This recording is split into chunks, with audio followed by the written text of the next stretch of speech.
What if one day you woke up and suddenly became the villain everyone wants to destroy? That's exactly what happened to me. One minute, I'm just a regular high school kid, cramming for exams. The next, I open my eyes, I realize I've been transmigrated into the body of Xylos, the dreaded demon king of this world. My new home? Picture this, a ridiculously gothic castle, like something straight out of a dark fantasy novel, perched on a volcanic mountain. It's surrounded by legions of intimidating, yet surprisingly polite demon subordinates, which is a bit of a weird combo, right? My second-in-command, this striking red-haired demon with slightly pointed ears, bows low and says, "Your Majesty, the preparations for raising the southern villages are complete. Shall we proceed?" I nearly choked. Raise villages? That's so not me. But here, I am the Demon King. If I suddenly start handing out flowers and singing happy songs, my own people might just overthrow me for being too soft. So, what's a secretly good guy Demon King supposed to do? I've got to play the part, even if it feels like I'm in a twisted game of charades. It's a real balancing act, trying to keep my true self hidden while keeping the peace. What a wild ride, huh? I cleared my throat, trying to sound as menacing as possible. "Delay the attack," I commanded, my voice deeper than I expected. The stars are not aligned. Such a momentous act of destruction requires a more auspicious moment. My red-haired second-in-command just bowed and said, "As you command, Your Majesty. Your wisdom is profound." Phew! Dodged that bullet. For now. This is going to be way harder than my calculus homework ever was. Living a double life as a demon king is exhausting.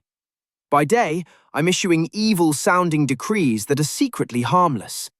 For example, I ordered my legions to seize all the grain from the northern plains. Sounds terrible, right? But I secretly had them store it in a hidden cave system with magical cooling runes, creating a massive emergency food supply for the winter.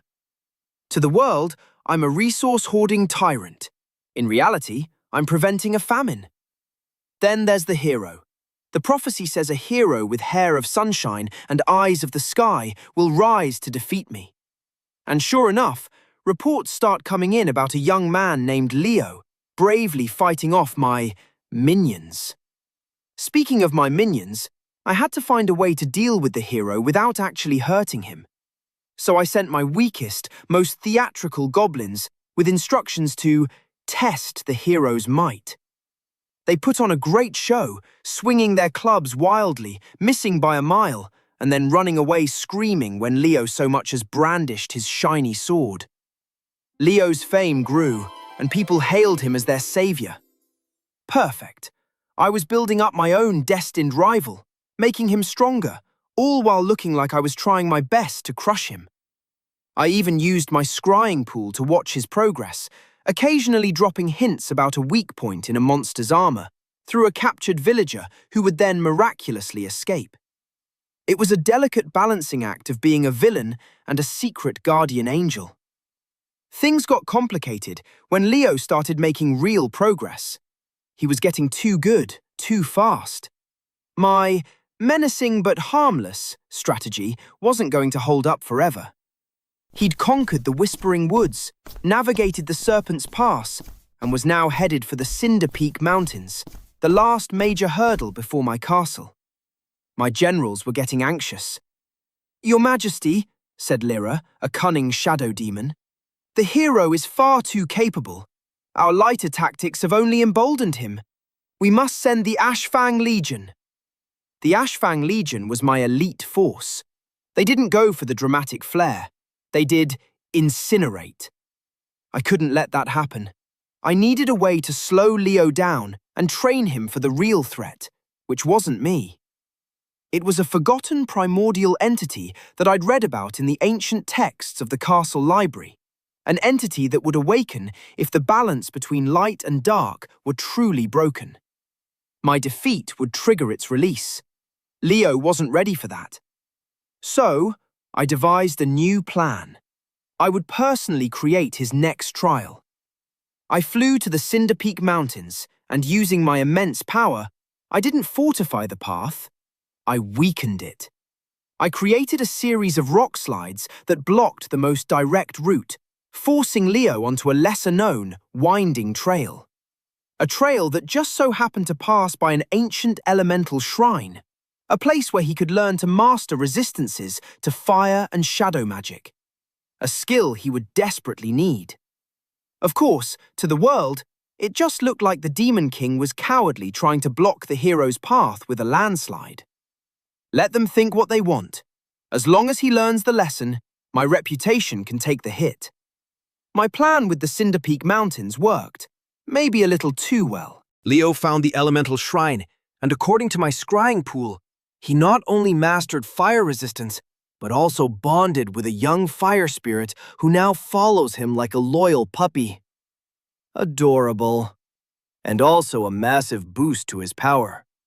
He was now storming through my outer defenses with ease. My demon generals were on the verge of a full-blown panic. Your Majesty, your strategies are unconventional. The hero is now at the gates of the Obsidian Fortress itself. We must unleash the Citadel's full power, my red-haired second-in-command said. I stood from my throne, projecting an aura of bored confidence I did not feel.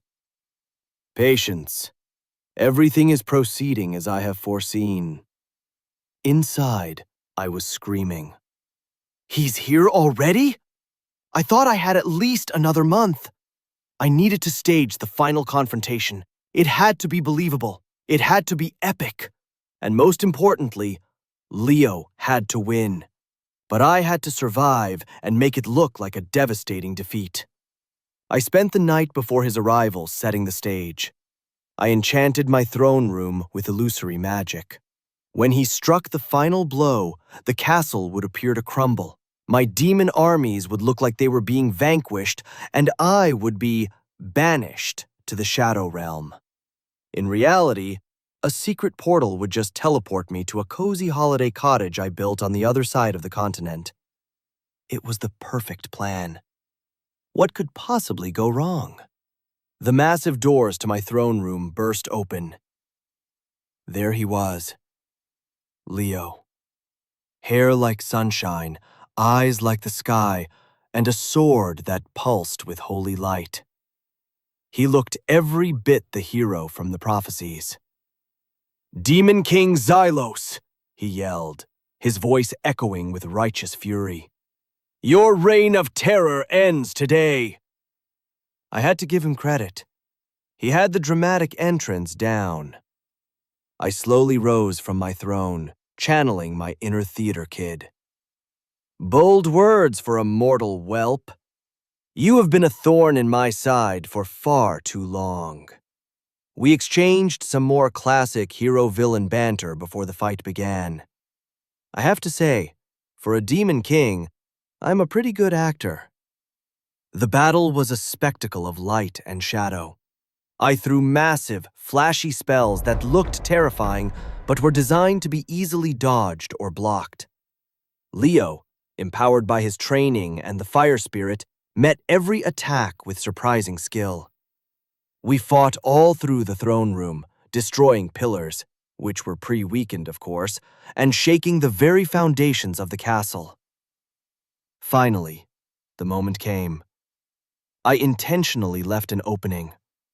Leo saw it, his eyes widening. He lunged forward, his holy sword aimed right at my heart.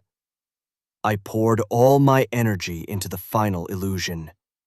As the blade made contact, I let out a blood-curdling scream, and the throne room erupted in a blinding flash of light. The castle began to collapse. My demons vanished in puffs of smoke, and my body dissolved into shadows, seemingly banished forever. The last thing I saw was Leo standing victorious, the savior of the world. Then, darkness. I opened my eyes and found myself in my comfy cottage, a cup of tea already steaming on the table. Phase 1 of a new, peaceful life complete. Or so I thought, because on the table next to the tea was a note. It read, "Nice try, Your Majesty, but we're not done yet, L." My jaw dropped. He knew? How could he possibly know? This is far from over.